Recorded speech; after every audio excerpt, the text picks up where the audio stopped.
तरी दुसरीकडची दृश्य जी आहे ती आपण एका पाहताय कुर्ल्यामध्ये वस्तीमध्ये आता पाणी शिरलेलं आहे। काही सेकंदापूर्वी आपण पाहिलेली दृश्य ती म्हणजे समुद्राला आलेलं उधाण आणि दुसरीकडे मिठी नदीनं आता धोक्याची पातळी ओलांडलेली आहे। त्याच्यामुळे मिठी नदीच्या आसपास असलेल्या वस्तीमध्ये पाणी शिरलेलं आहे आणि आता तिथल्या नागरिकांची आता तारंबळ सुरू झालेली आहे। अनेक घरांमध्ये पाणी शिरलेलं आहे। मिठी नदीनं धोक्याची पातळी ओलांडली आहे आणि हे पाणी आता आजूबाजूच्या वस्तीमध्ये आता शिरलेलं आहे।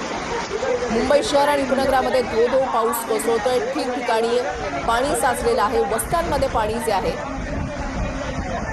ते शिरलेलं आहे आणि धोक्याची पातळी आता मिठी नदीनं ओलांडल्यानंतर हे पाणी जे आहे ते वस्तीमध्ये घुसलेलं आहे। लोकांची चांगलीच तारांबळ उडाल्याचं पाहायला मिळतंय। लहान मुलं, महिला असो, पुरुष मंडळी असो, यांची आता धावपळ जी आहे ती सुरू झालेली आहे। घरांमध्ये पाणी शिरलेलं आहे,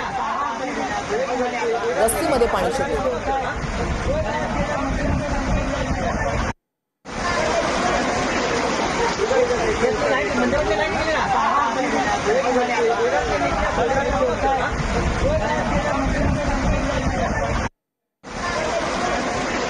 मिठी नदीच्या पाणी पातळीमध्ये वाढ झाल्यामुळे हे पाणी जे आहे ते आजूबाजूच्या वस्तीमध्ये शिरलेलं आहे आणि कुर्ल्यामध्ये आता नागरिकांचं स्थलांतर जे आहे ते करण्याच्या हालचाली सुरू झालेल्या आहेत। यंत्रणांकडून पूर्णपणे मिठी नदीच्या पाणी पातळीवर लक्ष ठेवलं जात आहे। मिठी नदी